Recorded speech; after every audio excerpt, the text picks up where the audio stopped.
Gokulam jewellers 20,000కు మించి కొనుగోలుకి gold coin, diamonds కి 5,000 ఆఫర్, ఎలక్ట్రిక్ బైక్ గెలుపొందే గొప్ప అవకాశం. నమస్కారం, వెల్కమ్ టు ఐ డ్రీమ్. ధర్మ మార్గం విత్ విజిత కార్యక్రమానికి స్వాగతం.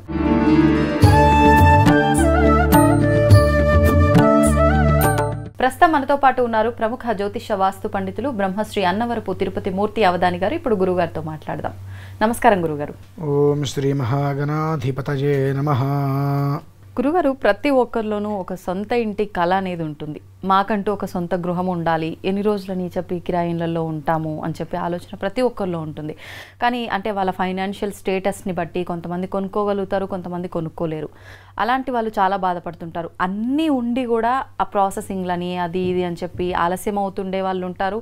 అరే మా దగ్గర కొనుక్కోవాలంటే డబ్బు లేదే దానికి తగ్గట్టుగా అని బాధపడే వాళ్ళు ఉంటారు. ఏదైతేనేంటి వాళ్ళ కళని వాళ్ళు నెరవేర్చుకోలేకపోతూ ఉంటారు. అటువంటి వారు త్వరగా వాళ్ళ కళని నెరవేర్చుకొని ఆ సొంత ఇంట్లో గృహప్రవేశం చేసే అవకాశం రావాలి అంటే ఏదైనా విధానం ఉందా? మీరు అన్న వాళ్ళు ఎవరైనా ఉన్నారు అంటే అటువంటి వాళ్ళు చాలా అదృష్టవంతులు అంటాను నేనైతే. దేనికండి? సొంతిల్లు మనిషికి అవసరమే, కానీ సొంతింటి కోసం ప్రయత్నం చేసి కొండ నాలికి మందు వేయబోయి ఉన్న నాలికని చెడగొట్టుకున్నంత ఇబ్బందులు పడతారు. ఎలా? ఎందువల్లంటే అమ్మా, ఇవాళ మనకు కిరాయికి ఇల్లు దొరుకుతున్నాయి. కాస్త లోపలికి వెళ్తే 10,000, 12,000, కాస్త రోడ్డు మీదకి వస్తే 15,000, 20,000, 25,000 అలా దొరుకుతున్నాయి. మన శక్తి అనుసారం అందులో మనం కిరాయికి ఉండొచ్చు. ఒక ఇల్లు మనం కొనుక్కుంటున్నాము అని అంటే మన దగ్గర 60 లక్షలు ఉంటే 20 లక్షలు 10 లక్షలు లోన్ పెట్టట్లా. మన దగ్గర 20 లక్షలు 10 లక్షలు ఉంటే మిగిలిన 70 లక్షలు లోన్ పెడుతున్నాం. 70 లక్షలు లోన్ పెట్టి నెలకి 70,000 రూపాయలు కడుతున్నాం. డబల్ బెడ్రూమ్ ఫ్లాట్కి నెలకి 70,000 రూపాయలు మనం ఈఎంఐ కడుతున్నాం. 30,000 రూపాయల దగ్గర ఉంటే కాస్త ఊరు చివరికి వెళ్తే డూప్లెక్స్లో హాయిగా రెంట్ ఉండొచ్చుగా. కానీ అది ఎప్పటికీ మన ఇల్లు కాలేదు కదా. కరెక్టేనమ్మా, 20 ఏళ్ళ పాటు ఇది మీ ఇల్లు కాదు కదా. ఈఎంఐ అంటే 20 ఏళ్ళు పెట్టుకుంటున్నారుగా. ఆ 20 ఏళ్ళు 25 ఏళ్ళు నెలకి 70,000 రూపాయలు. ఆ 25 ఏళ్ళు మీ ఇల్లు అయితే కాదు కాదు. ఆ తర్వాత అయినా మనది అవుతుంది కదా, అన్నీ అనుకున్నట్టుగా అయితే. అనుకున్నట్టుగా అయితే అనుకున్నట్టుగా కాలేదు, మధ్యలో 4 నెలలు కట్టకపోతే వాడు మీరు 10 ఏళ్ళ పాటు కట్టి ఏదన్నా ఒక 4 నెలలు కట్టలేకపోతే నోటీస్ అంటే ఇస్తాడుగా. ఏముందమ్మా ఇంకెక్కడ ఉంది మనది అనుకోవడానికి ఏముంది అక్కడ? ఏదన్నా మన దగ్గర ఉండి ఒక 10 లక్షలు 15 లక్షలు లోన్ పెట్టామంటే నెలకు 15,000-20,000 ఈ ఇంటి రెంట్ అనుకుని మనం కట్టుకుంటూ ఉండొచ్చు. 70,000 రూపాయలు ఈఎంఐ కట్టుకుంటూ డబల్ బెడ్రూమ్లో ఉండటం ఎంతవరకు కరెక్ట్ ఆలోచించండి. అదే 25,000-30,000 రూపాయలు పెడితే కొంచెం సిటీ అవతలకి వెళ్తే విల్లాలో హాయిగా ఉండొచ్చుగా. ఓ 2 ఏళ్ళు పట్టున్నారు కాబట్టి ఇంకో విల్లా మారుతాం. వాళ్ళకి నచ్చకపోయినా మనకు నచ్చకపోయినా ఇంకో విల్లాలోకి వెళ్తాం, ఇంకో చోటు ఉండగలుగుతాం. ఈ 70,000 రూపాయలు నెలకి 30,000 పోతే 40,000 రూపాయలు దాచుకుంటున్నాం నెలకి, కాదంటారా? నెలకి 40,000 దాచుకుంటున్నాం. సుఖవంతమైన జీవితం అయితే అక్కడ ఉంది కదా. 70,000 రూపాయలు ఈఎంఐ కట్టుకుంటూ నెల తిరిగేటప్పటికి ఏం చేయాలో తెలియక కట్టిన 70,000 రూపాయల్లో అసలులో మీకు 5,000 కూడా పోవట్లా, మొత్తం వడ్డీలోకి వెళ్ళిపోతుంది. బ్రతికినంతకాలం వాళ్ళని పోషించడం కోసమే మనం కష్టపడుతున్నాం. మొదట్లో 20 లక్షలు కట్టాం, తర్వాత 70 లక్షలు తీసుకున్నాం. 20 లక్షల రూపాయలకి రూపాయి వడ్డీ తప్పని 20,000 రూపాయలు పోయినట్టే మనకు. తర్వాత 70,000 రూపాయలు వడ్డీ కడుతున్నాం అంటే 90,000 రూపాయలు నెలకి మనం లాసు. ఆ 20 లక్షలే మన దగ్గర ఉన్నాయి. వాటిని ఫిక్స్డ్ చేసుకుంటే నెలకు ఒక 20,000 వస్తాయిగా. సపోజ్ అనుకుందాం, ఆ 20,000 రూపాయలకి ఇంకో 5,000 రూపాయలు కాదనుకుంటే బ్రహ్మాండంగా ఇండిపెండెంట్ హౌస్లోనో లేదంటే కనుక విల్లానో మంచి ఫ్లాట్లో అపార్ట్మెంట్లోనే తీసుకుని రెంట్కు బ్రహ్మాండంగా ఉండొచ్చు కదా. కన్ను పోయింది కాటికి ఎందుకు? ఎందుకంటే ఇవాళ చేసే ఉద్యోగాలు ఎంతవరకు స్థిరంగా ఉంటుందో తెలియదు. నాకు ఇవాళ 1,00,000 రూపాయలు వస్తున్నాయి అనుకుంటాం, 50 లక్షలు లోన్ పెట్టి ఇల్లు తీసుకుంటాం. వచ్చే నెల అవతల వచ్చిన నెల ఎంతవరకు ఉంటుందో ఊడుతుందో తెలియని పరిస్థితులు. వాస్తవం. అంటే ఇప్పుడు ఉన్నటువంటి తరంలో పిల్లలందరూ కూడా సొంతిల్లు కావాలి, పులిని చూసి నక్క వాత పెట్టుకుంది అంటారు చూసారండి. ఆ రకంగా ఎవడో ఏదో అనుకుంటాడు అని చెప్పి సొంతిల్లు కావాలని చెప్పి అప్పులు చేసి సొప్పులు చేసి లోన్లు పెట్టి ఇల్లులు తీసుకొని ఈ నవ్విన వాళ్ళు ఎవరు మనకు రేపు ఒక నెల ఈఎంఐ కట్టరు, ఒక నెల ఈఎంఐ కట్టరు. ఒకవేళ కర్మ ప్రార్థం బాలేక ఇల్లు ఈఎంఐ కట్టలేక ఏదన్నా జరిగి వాళ్ళు తీసేసుకుంటే వీడికి ఎంత గొప్పతనం దేనికి, అంత బలుపు దేనికి, ఉన్న దాంట్లో జాగ్రత్తగా ఉండొచ్చు, ఇంత అవసరమని వీళ్ళే మళ్ళీ అంటారు. ఇప్పుడు సార్ నీకు సొంత ఇల్లు లేదా అన్న వాళ్ళే పోగొట్టుకున్నాళ్ళే అని 2 మాటలు వాళ్ళే మాట్లాడతారు. కాబట్టి ఎవడో ఏదో మాట్లాడతారని చెప్పి నీ జీవితాన్ని నువ్వు పాడు చేసుకోవద్దు. నీకు ఎంత వస్తుంది నేను ఎంత వ్యవస్థ చేసుకోగలను, నా జీవితానికి విధానం ఏంటి, నాతో పాటు ఉండేది ఎవరు, నిలబడి ఉండేవాళ్ళు ఎవరు అర్థం చేసుకోవాలి. దాన్ని అనుసరించి మనం వెళ్ళామనుకోండి,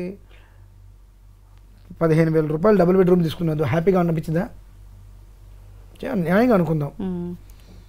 మీ దగ్గర నిజంగా 50 లక్షలు చేతిలో ఉన్నాయి, 20 లక్షలు ఉంటే నాకు ఇల్లు వస్తుంటే లోనికి వెళ్ళండి అంతే. అది మీకు 20,000 రూపాయలకి ఈఎంఐ అనేటువంటిది రెంట్ కడుతున్నట్టే ఉంటుంది, పెద్ద ఇబ్బంది ఉండదు. కానీ మనం ఎప్పుడైతే కనుక మన స్థాహతకి మించి ఈఎంఐకి వెళ్తామో, మీరు 10 ఏళ్ళు కట్టినా 25 ఏళ్ళు కట్టినా ఇంకొక సంవత్సరంలో పూర్తవుతుంది అన్నా 4 నెలలు కట్టకపోతే వాడు ఇంటికి నోటీస్ పంపిస్తాడు. ఇంటి ఓనర్ అనుకో, ఇక ఇంకో ఇంటికి వెళ్తాం మనం, వాడు నోటీస్ ఇంటి ముందు పెడితే ఎంత అవమానం అది అందరి ముందు. కాబట్టి నేను సాధ్యమైనంత వరకు కాస్త కష్టమో నష్టమో అద్దెంట్లో ఉండటమే ఉత్తమమో అంట. కాదండి మా దగ్గర డబ్బు ఉంది తీసుకోలేకపోతున్నాం, అనేక అడ్డంకులు వస్తున్నాయి. అప్పుడు ఏంటంటే ఎందుకు తీసుకోలేకపోతున్నాయి, ఆ స్వగ్రహ యోగం ఉన్నదా లేదా? విశ్వకర్మణ హవిషా వర్ధయస్వత్రాతారమింద్రం అకృణోరవద్యం తస్మై విషస్సమనమంత పూర్వీ రయి ముగ్రో విహవ్యో యథాసతు అని కొన్ని మంత్రాలు ఉంటాయి. దాన్ని అనుసరించి అతని జాతకంలో స్వగ్రహ యోగం ఉందా లేదా, ఉంటే ఎంతవరకు ఉన్నది, ఏ స్థితి వరకు ఉన్నది, నిలబడగలరా నిలబడలేదా, అతనికి ఏ దిక్కు అయితే అతనికి బాగుంటుంది, ఏ స్థితిలో అతను నిలబడగలుగుతాడు, ఇల్లు కొన్న తర్వాత అతనికి ఎంతమంది ఏడుస్తారు ఎంతమంది ఏడవరు, ఏ స్థితిలో అతను నిలబడగలుగుతారు అనేటువంటి విషయం అతని జాతకాన్ని అనుసరించి ఉంటాయి. కాబట్టి అతని జాతకాన్ని చూసుకుంటే బాబు అవకాశం ఉంది, ఈ మార్గాంతరంలో వెళ్ళు, ఎవరిని పిలవకు, నువ్వు నీ భార్య నీ పిల్లలు మీ అమ్మ నాన్నగారు మీ అత్త మామలు, ఇంకో మనిషికి నువ్వు చెప్పాల్సిన అవసరం లేదు. వాళ్ళని పిలుచుకో, హాయిగా ఇంటికి వెళ్ళు, పాలు పొంగించుకో, కొబ్బరికాయ కొట్టుకో, అందరు కలిసి ఇంట్లో భోజనం చేయండి అంతే.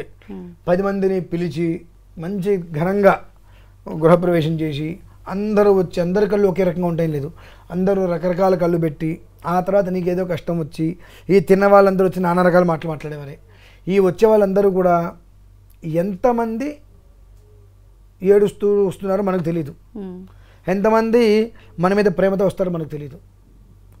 10 మందిలో 2-3 మన మీద ప్రేమతో వస్తారు, మిగిలిన 7 కూడా వీడు ఎలా బ్రతుకుతున్నాడు, ఎలా కట్టాడు, వాళ్ళ ఇల్లు ఎలా ఉంది, ఎలా నిలబడతాడు అనేటువంటి ఒక రకమైనటువంటి కుతంత్రమైన ఆలోచనతో వస్తారు. కాబట్టి ఎవరిని పిలవాల్సిన అవసరం లేదు. ఇల్లు కట్టుకొని 20 లక్షలు అప్పు చేసి లోన్ పెట్టుకొని మళ్ళీ 3 లక్షలు నువ్వు అప్పు చేసి గృహప్రవేశం చేయాల్సిన అవసరం ఉందా నీకు? ఉందా? లేదుగా. ఆ 3 లక్షలు ఉంటే ఓ సంవత్సరం నీకు ఈఎంఐకి వెళ్ళిపోతాయి డబ్బులు. 3 లక్షలు పెట్టి గృహప్రవేశం చేసి అందరికీ బ్రహ్మాండంగా పిలిచి బట్టలు పెట్టావు, ఏదో ఒక నెల నీకు ఇబ్బంది వచ్చింది, వచ్చిన వాళ్ళు ఎవరైనా నీకు ఒక నెల ఈఎంఐ ఇస్తారా? ఎందుకన్నటువంటి వాళ్ళ గురించి మరి ఆలోచించడం. వాడేదో అనుకుంటాడు, వీదేదో అనుకుంటాడు అనుకుంటే మనకు జీవితం లేకుండా పోతుంది. అనుకునేవాడు 24 గంటలు అనుకుంటూనే ఉంటాడు, వాడి గురించి మనం పట్టించుకుంటే మనకు జీవితం లేకుండా పోతుంది. మంచిది నీ బ్రతుకంతా అనుకోవటమే కదా, అట్లా అనుకుంటూనే బ్రతుకు. ఎదుటి మనిషి చూస్తే ఏడుస్తూ జీవితాంతా కుళ్ళిపో, నాకు అవసరం లేదు, నేను చేయగలిగింది నేను చేయదలుచుకుంది నీకు చెప్పాల్సిన అవసరం లేదు, నేను చేసుకుంటూ పోతా. అలా వెళ్ళిపోయినప్పుడు ఆ స్వగ్రహం కొన్న ఎవరికి చెప్పకుండా నీ ఇంట్లో నీ 4 కుటుంబంలో 4కి మాత్రమే చెప్పుకుంటూ హాయిగా వెళ్తే ఎవరి ఎడుపులు మీద పడవు. ఎందువల్ల నా పిల్లనిచ్చిన అట్లాగే ఏడవడు, నా కూతురు సుఖపడుతుంది అనుకుంటాడు, తల్లిదండ్రులు ఏడవరు, నా కొడుకు బాగున్నాడు అనుకుంటారు, అంతే చాలు, ఇంకెవరిని పిలవద్దు. తిత్మ వాళ్ళు ఏడుస్తారు అంటే ఏడుస్తారని మనం చెప్పడం, ఏడవరు అని మనం చెప్పలేం. అంటే మనం చెప్పకపోయినా వాళ్ళని ఇన్వైట్ చేయకపోయినా వాళ్ళకైతే మనం కొనుక్కున్నాం అన్న విషయం తెలుస్తుంది కదా. అవసరం ఏముందంటున్నా, ఎన్ని రోజులను మనం చెప్పకపోయినా ఏదో రకంగా బయటపడే అవకాశం ఉండదా? ఇప్పుడు నేను ఇల్లు కొనుక్కున్నాను అనుకోండి, సపోజు నేను చెప్తే తప్ప ఎవరికి తెలియదుగా. ఇల్లు మారి అద్దెంట్లోకి వెళ్ళానని చెప్తా, నేను కొన్నానని చెప్తే ఇక మీకు తెలిసేది. నేను కొన్నానని చెప్పకుండా పెద్ద విల్లాలోకి వెళ్తే రెంట్కి ఇచ్చాను 30,000 40,000 రెంట్కి తీసుకున్నా అంటారు, మరి అనుకుంటారుగా. మేనేజ్ చేసుకో. ఎవరు చెప్తారండి అట్లా, లేనిదే ఉన్నట్టు. అదే అంటున్నా, దారిపోయి దరిద్రాన్ని మొత్తం నెత్తి మీద పెట్టిన రకం మనం. కంప మీద ఉన్న కంప మొత్తం తీసుకొని ముక్కు రాసుకునే రకాలు మనం. కాబట్టి దానికి తగ్గట్టుగా నా కర్మ కూడా మనం అనుభవించాలి. సొంత ఇల్లు యోగ్యత ఉంటే కొనుక్కుంటామయ్యా. వీడి సొంత ఇల్లు కొనుక్కోలేదట, కొనుక్కోలేదు మంచిది, కొనుక్కున్నాం ఎంతమందిని ముంచాడో, వీడు సొంత ఇల్లు కొన్నట్ట, 2 ప్రమాదమే. మొదటిదే చాలా ఉత్తమం, వీడు కొనుక్కోలేదుట మంచిది, నువ్వు నా ఇంటికి పిలవగా, నువ్వు నన్ను పిలవు, హాయ్ నేను నిన్ను పిలవక్కర్లేదు, ప్రశాంతత కదా. నేను నా కుటుంబంలో నేను నా భార్య నా పిల్లలు సంతోషంగా ఉంటాంగా, నీ తలనొప్పి నాకెందుకు? నేను కొంటే కదా నిన్ను పిలవలేదని బాధ, పిలిచి నేను ఇంకో ఏడిపి ఆడవాలి. కాబట్టి ఈ రకంగా వెళ్ళటం వలన మంచిది. ఆ నూతన గృహయోగం ఉన్నదా లేదా, ఉన్న తర్వాత ఆ గృహం మనం తీసుకుంటే నలుగురిలో నానకుండా మన జీవితం ఎలా ఉండాలి, ఆ గృహయోగం మనం ఎలా వృద్ధి తీసుకురావాలి అనేటువంటి విషయాన్ని ఒకసారి మీ జాతకాన్ని పరిశీలింప చేసుకుంటే దాన్ని అనుసరించి అందులో కొన్ని పద్ధతులు చెప్తుంది. అది ఆ పద్ధతుల్ని మనం జాగ్రత్తగా అనుసరించినట్లయితే అందులో మనం ఎవరి ఏడుపులు మన మీద పడకుండా జీవితం ముందుకు వెళ్ళొచ్చమ్మా. ఓకే గురుగారు, మనందరం కూడా ఏ పూజ చేసినా ఇంట్లో వ్రతాలు లాంటివి, నోములు లాంటివి, లేదంటే ఆలయానికి వెళ్ళినా, ముడుపులు కట్టాలన్నా, ఏం చేయాలన్నా కూడా కొబ్బరికాయ ప్రధానంగా ఉండాల్సిందే. అది లేనిది పూజ పూర్తే అవ్వదు అని చెప్పి భావిస్తూ ఉంటాం. అయితే ప్రత్యేకించి ఆ కొబ్బరికాయ కొట్టిన తర్వాత కూడా అది పగిలే విధానం దగ్గర నుంచి ప్రతి ఒక్కటి శకునంగా భావిస్తాం. అది మంచిగా పగిలింది అని అంటే కోరిక నెరవేరుతోంది, నా సంకల్పం నిజంగా నేను న్యాయమైన కోరిక కోరుకున్నాను అందుకే ఇలా జరిగింది అని చెప్పి, అది కుళ్ళిపోయింది అంటే ఏదో అనర్థం జరగబోతుంది అని చెప్పి, ఇంకొకటి పిల్లలు ఎవరైనా గర్భవతిగా ఉన్నా కూడా, లేదంటే అవ్వాల్సిన వాళ్ళు ఉన్నా అది పగిలే విధానాన్ని చూసి అవ్వబోతున్నారు ఇలా కూడా డిసైడ్ చేస్తారు. ఊళ్ళల్లో చాలా వరకు వింటుంటాం. నిజంగా ఏంటి ఈ కొబ్బరికాయకి, ఈ మన భగవంతుడికి, ఈ పూజలకి, ఈ శకునాలకి అసలు సంబంధం ఏంటి? దాని గురించి ఏం చెప్తారు మీరు? ఫలినీరి యా అఫల అపుష్ప యాశ్చ పుష్పినీ బృహస్పతి ప్రసూతాస్తానో ముంచంతవ గుంహసః. నారికేళము అంటారు దాన్ని. అది దేనికి లేని ఒక గొప్ప పేరు, పూర్ణ ఫలం. అంటే మన దగ్గర ఎవరికైనా ఇవ్వడానికి ఏదైనా లేదు కొబ్బరికాయ మినహాయించి అంటే దానికి మించింది ఇంకేటి లేదు. ఏదైనా తాంబూలం ఇచ్చినప్పుడు, పూలు పళ్ళు ఇవ్వాల్సి వచ్చినప్పుడు ఆ కొబ్బరికాయ పెట్టిస్తే వాళ్ళకి పూర్తిగా ఏ కోరిక అయితే మనసులో ఉంటుందో అది సిద్ధిస్తుంది అనేటువంటిది అపూర్వమైనటువంటి విశ్వాసం. దాన్ని పూర్ణ ఫలము అని అంటారు.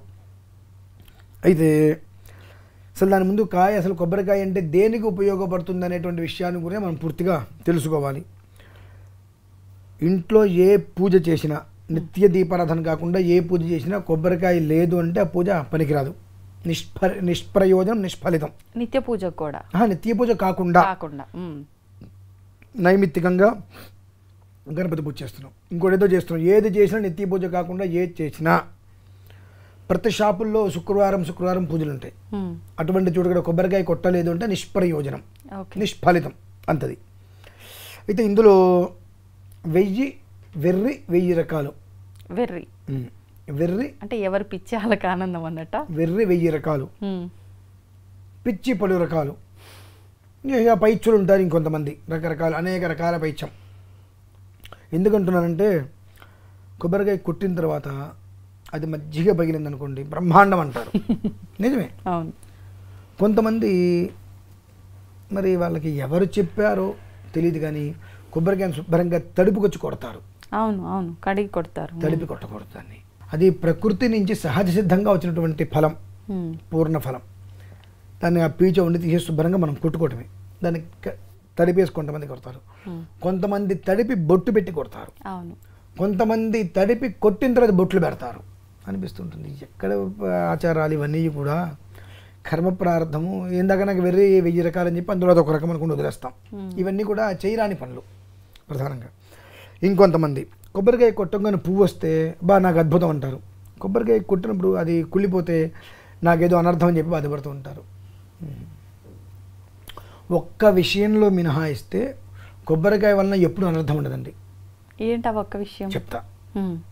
ఇప్పుడు కొబ్బరికాయ కొట్టినప్పుడు కుళ్ళిపోయింది, ఏదో మనకు రాబోయేటువంటి అశుభం, ఏదో దోషం, ప్రారంధం దాంతో పోయింది మనకు. అది మంచిదే కదా దాంతో పోతే. కానీ మనాలు అట్లా అనుకోరు కదా, కుళ్ళిపోయిందంటే ఏదో వస్తుంది, జరగబోతుంది అనుకుంటారు. జరగబోతుంది, దోషం మొత్తం పోబోతుంది, అది ఆలోచించరు. ఏదో నెగిటివ్ జరగబోతుంది అనేటువంటిది మెదడులో పెట్టేసుకుంటారు. కొబ్బరికాయ కొట్టినప్పుడు కుళ్ళిపోయిందా, ఎంత అదృష్ట జాతకుడు. నీ గ్రహాలని అనుకూలించి భగవంతుడు ఏ రూపంలో నీకు అనుగ్రహాన్ని ఇవ్వబోతున్నాడు కాబట్టి నీ కుళ్ళు, కుతంత్రాలు, దోషాలని కూడా పోయినాయి. అట్లా అంటే అది మంచిదిగానే చాలా మంచిదమ్మా. కానీ మరి భావించడం కాదు, మంచిది. కానీ కొంతమంది పురోహితులు కూడా అలా కుళ్ళిపోయింది అంటే ఇంకొకటి తీసుకొచ్చి కొట్టండి అమ్మా అని అంటారు కదా. అవును, కుళ్ళిపోయింది నీకు ప్రసాదం కావాలనుకున్నావు కదా, ఒకటి కొట్టావు, నీకు దోషం పోయింది, ఇంకోటి తీసుకొచ్చి ఎవరికి నివేదన. అది ప్రసాదం కోసం, భగవంతుడి నివేదన చేయడం కోసం. నువ్వు ఎప్పుడైతే కొబ్బరికాయ కొట్టావో ఆ ప్రసాదం నీకు వచ్చే విధానాన్ని అనుసరించే ఉంటుంది. నీ లోపల బాగా బాధలు ఏవో ఉన్నాయి, మంచి కొబ్బరికాయ తీసుకొచ్చావు, కొట్టావు, ఇంత ముక్కైనా సరే నీకు ఆ వాసన తెలిసిపోతుంది అంటే నీకు ఆ దోషం భగవంతుడు తీసేశాడు, దాన్ని పక్కన పడేసి ఇంకో కాయ తీసుకొచ్చుకొని కొట్టుకో, ఆయనకి నివేదన పెట్టు, ఆ ప్రసాదం తీసుకో, యోగం. ఓకే. కొంతమందికి కూడా ఇది కొబ్బరికాయ కొడితే కుళ్ళిపోతే దానివల్ల ఏవో ఇబ్బందులు వస్తాయని అనుకుంటుంటారు, పచ్చి అబద్ధమైన మాట, అపోహ కేవలం అది. ఓకే. 2, కొట్టినప్పుడు పువ్వు వచ్చింది, మహాద్భుతం, కుటుంబంలో ఏదో వృద్ధి కలుగుతుంది. కానీ ఒకే ఒక్క విషయంలో కొబ్బరికాయ కొడితే దోషం. ఎలా అండి? అది పువ్వు వస్తుందని తెలిసి కొట్టడం. అంటే బయట నుంచి మనకు కనిపిస్తుంది ఉన్నట్టుగా, ఒక తీగలా కాకుండా చిన్న చిన్న కొబ్బరి పిందెలు, కొబ్బరి చెట్టు మీద ఇంత పిందెలు పడ్డట్టుగా ఆ కళ్ళ దగ్గర ఇలా వచ్చేస్తుంది, చెట్టు వచ్చినట్టుగా, మొలకలు వచ్చినట్టుగా చక్కగా అలా వచ్చిన దాన్ని మనం చూసిన తర్వాత కొట్టకూడదు. ఓకే.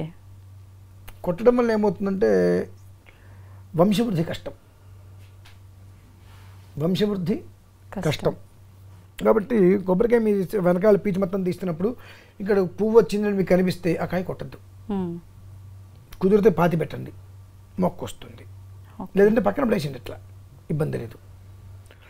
పక్కన పడేస్తే ఆ లోపల దాన్ని బట్టి కాస్త మొక్క పైకి వస్తుంది, వచ్చినప్పుడు మీరు అప్పుడు పెట్టుకోండి. ఒకవేళ ఆ శిఖ మధ్యలో ఉంది మీకు కనిపించాలి, అప్పుడు మీరు కొట్టండి, దానివల్ల వచ్చేంటే ఎలాంటి అనర్థము లేదు.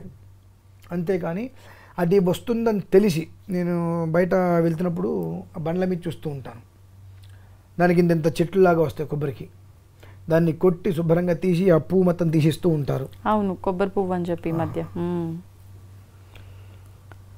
భ్రూణహత్య అంటారమ్మ వాటిని. భ్రూణహత్య అంటే గర్భస్థ పిండాన్ని తీసేయడం కాదు, అది గర్భంతో ఉన్నట్టే కాదు, లోపల ఒక మొక్కనికి ఒక జన్మనిచ్చేటువంటి విధానంలోనే ఉందిగా. ఆ కొబ్బరికాయలో మీరు కాయ తీసి పక్కన పెట్టారు, అందులో ఏది లేకపోయినప్పటికీ కూడా భగవత్ తత్వం వలన అందులోంచి వృద్ధి కలిగిందా లేదా?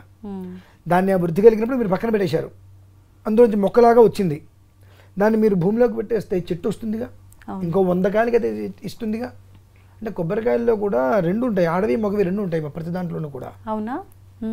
మనం గుర్తించవచ్చా? చెప్తున్నాగా, 100 కాయలు పక్కన పెడితే అందులో 25 కాయలకి పువ్వు వస్తుంది. ఆ కాలం ఉంటుంది, మళ్ళీ ఏ కాలంలో పడితే ఆ కాలంలో రావు అవి కూడా. ఆ వచ్చినప్పుడు దాన్ని మనం కొట్టకూడదు. ఓకే. ఓకే. అది భ్రూణహత్య అంటారు దాన్ని. అది చేసినప్పుడు ఏమవుతుందంటే గర్భం నిలవకపోవటాలు అవి కొన్ని జరుగుతుంటాయి, వంశం ఉత్పత్తి కాకపోవటాలు ఇవి కొన్ని జరుగుతుంటాయి. కొబ్బరికాయకి దీంతో ఇంత సంబంధం ఉందా అంటే కడుపుతో ఉన్న వాళ్ళు కొబ్బరికాయ కొట్టమంటే కొడతారా? కొట్టరు. పూర్ణఫలం అని చెప్పి వాళ్ళ భయాలు ఉంటాయి కొన్ని, ఎలా పడితే అలా పగిలితే లోపల నాకు ఏదన్నా అది విచ్ఛిన్నమవుతుంది, రకరకాలుగా కొట్టరు. అదే కొబ్బరికాయ అనేటువంటిది పూర్ణఫలంగా సంతానం కోసం దానం ఇస్తూ ఉంటారు. ఎవరైనా వాళ్ళు వస్తే కొబ్బరికాయ పెట్టి ఇచ్చేస్తూ ఉంటారు. ఆ కొబ్బరికాయ వాళ్ళ ఇంటికి ఎప్పుడైనా వెళ్తే వాళ్ళ సంకల్పం నెరవేరుతుందంటే నాకు వంశవృద్ధి కలుగుతుందని చెప్పి ఇలా చాలా ఉన్నాయి. కేవలం అది పువ్వు వస్తుంది, అదే మొక్క వస్తుంది అని తెలిసిన తర్వాత దాన్ని మనం కొట్టకూడదమ్మా. ఓకే. అది తప్ప మీకు ఎప్పుడు కూడా కొబ్బరికాయ సర్వకాల సర్వావస్థలు ఎందుకు కూడా అది విశేష యోగాన్నే ఇస్తుంది. అయితే ఇంకొంతమంది కలశం మీద పెట్టిన కొబ్బరికాయల్ని కొట్టేస్తారు. కలశం మీద పెట్టినటువంటి కొబ్బరికాయ ఏదైతే ఉంటుందో దాన్ని నీటిలో వదిలేయాలమ్మా, నీటిలో వదిలేయాలి. ఎట్లా వదిలేయాలి? అట్లా వదిలేయకూడదు. ఆ కాయను కొన్ని రోజులు పక్కన పెట్టేస్తే కాస్త ఆ కాయ తేలికవుతుంది. అప్పుడు కొట్టినప్పుడు పై మొత్తం పెంకు వచ్చేసేసి కురుడిలాగా వస్తుంది. లోపల ఆ కురుడిలాగా వచ్చిన దాన్ని తీసుకెళ్ళి నీళ్ళలో వదిలేసి లోపల ఉండే జలచరాలు, చేపలు అవన్నీ అవి తింటాయి, తిని మనల్ని ఆశీర్వదిస్తాయి. కానీ కొట్టొద్దు అన్నారు కదా. దేనికి కొట్టొద్దన్నా? నేను మీకు 2 మొక్కలు చేయొద్దంటున్నా. ఓకే. అది అలా లోపల పల్పంతా ఒకటిగా ఉన్నప్పుడు లైట్గా పగలగొట్టి పెంకు తీసేయమన్నా. ఓకే. ఆ పెంకులు మొత్తం తీసేసి ఆ కొబ్బరి కురుడిలాగా వస్తుంది, దాన్ని తీసుకెళ్ళి నీళ్ళలో వదిలేస్తే చేపలు తినేస్తాయి. అలాగే ఎప్పుడు ఏ పూజా కలశంలో వాడిన కొబ్బరికాయనైనా కూడా ఇలానే చేయాలా? కొట్టకూడదమ్మా. కొన్ని పెట్టినప్పుడు కొబ్బరికాయలాగా మనం బొండం పెట్టినప్పుడు ఆ బొండాన్ని ఏం చేయాలి? ఇంటి ముందు మనం చక్కగా కట్టేసుకోవచ్చు. కట్టుకున్నప్పుడు మనకి ఎంత దిష్టి ఉంది, అది ఏ స్థాయిలో ఉంది అనేటువంటి విషయం కొబ్బరికాయ చెప్పేస్తుంది మనకు. ఎలా తెలుస్తుంది? మామూలుగా కొబ్బరికాయ అనేటువంటిది మనం 2 బొండాలు తీసుకురండి, 2 దేవుడి దగ్గర పెట్టండి, అర్థం చేయించండి. ఒకటి గూట్లో పెట్టండి ఇంట్లో, ఇంకోటి ఇంటి ముందు కట్టండి. గూట్లో పెట్టిన చెట్టుకి ఎండిపోతుంది నార్మల్గా. ఆ ఇంటి ముందు కట్టింది ఆ దోషానికి కుచించుకుపోతుంది. ముడుచుకుపోయినట్టుగా. ఓకే. ఎక్కడికక్కడికి అది ఎంతకాయ కూడా మామూలుగా ఇంతకాయ ఎండిపోతే ఇంత అవుతుంది, కానీ ఇదేమవుతుందంటే ఇలా తగ్గిపోతుంది, ఇట్లా కుచించుకుపోయినట్టుగా అవుతుంది. గుమ్మడికాయ అయినట్టుగానే అవుతుంది. గుమ్మడికాయ కన్నా దారుణంగా అవుతుంది, కుచించుకుపోయినట్టుగా అవుతుంది. ఇలా ఊపితే కిసకిస సౌండ్ వచ్చేస్తుంది. అంటే ఏంటంటే లోపల మొత్తం కూడా నీళ్ళు కానీ కొబ్బరికాయని ఎండిపోయి పొడిలాగా అయిపోతుంది. అప్పుడు దాన్ని తీసి పొయ్యిలో వేసేయాలి. కదండి పొయ్యిలు ఎక్కడున్నాయి ఇప్పుడు మనకు? తగలబెట్టండి, బాయిలర్లో వేయటము, మంట పెట్టి దాన్ని కాల్ చేయటము చేయండి అప్పుడు. ఓకే. ఎందువలన దాన్ని నీళ్ళలో వేయకూడదు అప్పుడు. ఎందుకని? దాన్ని నీటిలో వేస్తే అదేదో తినే పదార్థం అనుకోని చేపలు వచ్చి తినడానికి వచ్చినప్పుడు అవి ఎండిపోయి ఉంటుంది, అవి గుచ్చుకుని అవి చనిపోతాయి. ఆ పాపం ఎవరికి వస్తుంది మళ్ళీ? మనకి. కాబట్టి ఏది ఎలా చేయాలి? ఒక్క కొబ్బరికాయ మనిషి జీవితాన్ని కంప్లీట్గా మార్చేస్తుందండి. మనిషి యొక్క ప్రతి ఇంట్లో జరిగే ప్రతి కార్యక్రమానికి కొబ్బరికాయ కొట్టాలి. ఆలయంకి వెళ్ళినప్పుడు ఖచ్చితంగా కొబ్బరికాయ కొట్టాల్సిందే అంటారా? కొట్టాల్సిందేనంటే ఇవాళ ఉన్న పరిస్థితి ఎలా ఉందంటే చాలామంది మొక్కులు పెట్టేసుకుంటారు. నేను 100 కొబ్బరికాయలు కొడతా, 1000 కొబ్బరికాయలు కొడతా అని చెప్పి. ఆ కొబ్బరికాయ తీసుకుని వాళ్ళ తల మీద కొడితే ఎలా ఉంటుంది అనిపిస్తుంది నాకు. అదేంటండి ఎట్లా మాట్లాడచ్చా మీరు అంటే,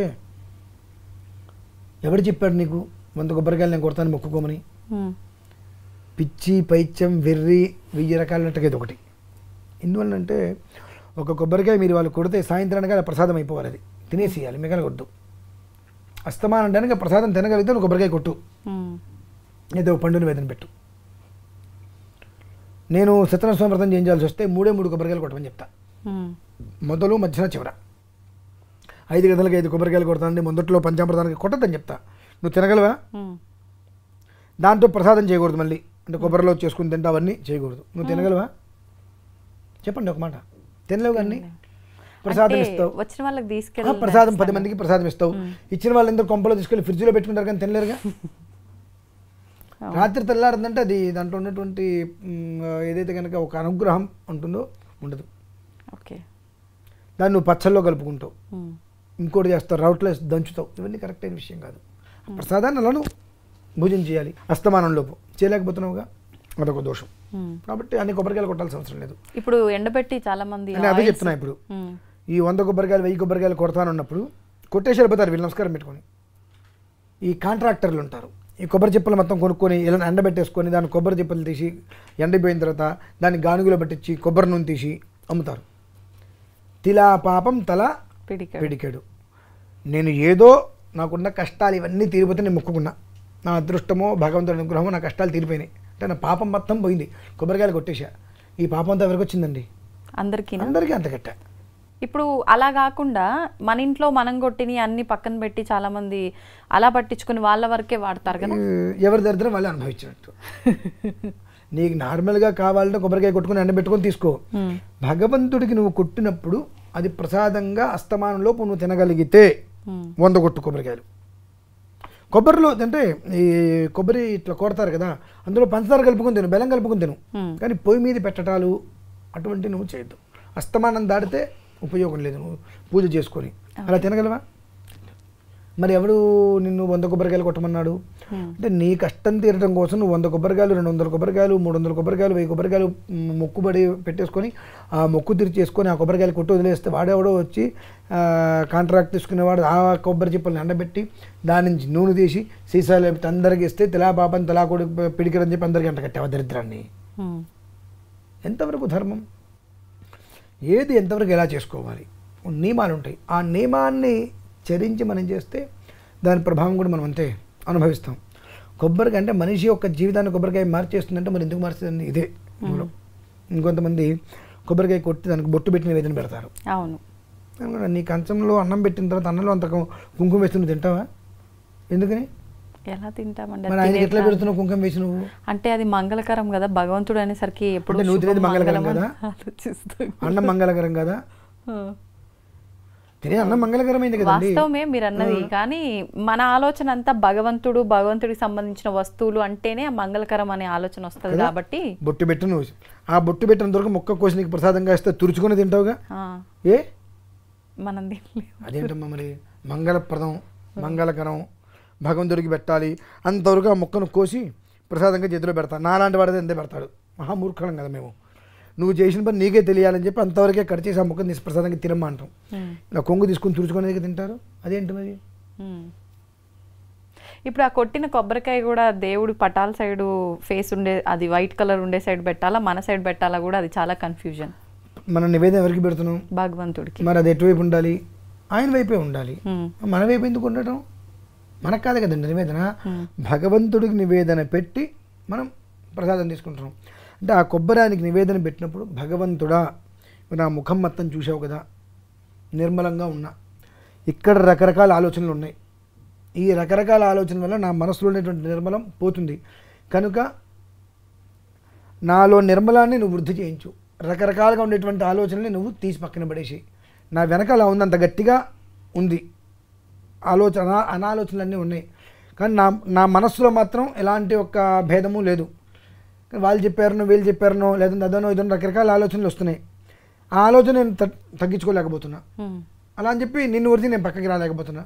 కాబట్టి దాన్ని కంట్రోల్ చేయి, నన్ను ప్రశాంతంగా చూడు, అలా దాని విధానం అదంతా. ఓకే. అంటే ఒక కొబ్బరికాయ మనిషి జీవితాన్ని అమాంతం మార్చేస్తుందమ్మా, మనం తెలుసుకోగలగాలి, కాకపోతే అది విషయం. సంతోషం గురుగారు. చాలా అంటే విషయాలు కొబ్బరికాయ వల్ల ఇన్ని ఉన్నాయి, అనర్థాలు ఉన్నాయి, ఉపయోగాలు ఉన్నాయి. దానివల్ల తెలిసి తెలియక దోషం కూడా అంటించుకుంటున్నాం అనేది అర్థమైంది మీ మాటల్ని బట్టి. దానివల్ల జాగ్రత్త పడే వాళ్ళు జాగ్రత్త పడతారు. సంతోషం అండి, ధన్యవాదాలు. తవ్వుతూనే శివలింగం సరే దాన్ని అట్లా కప్పేసేయండి, చూపించదండి.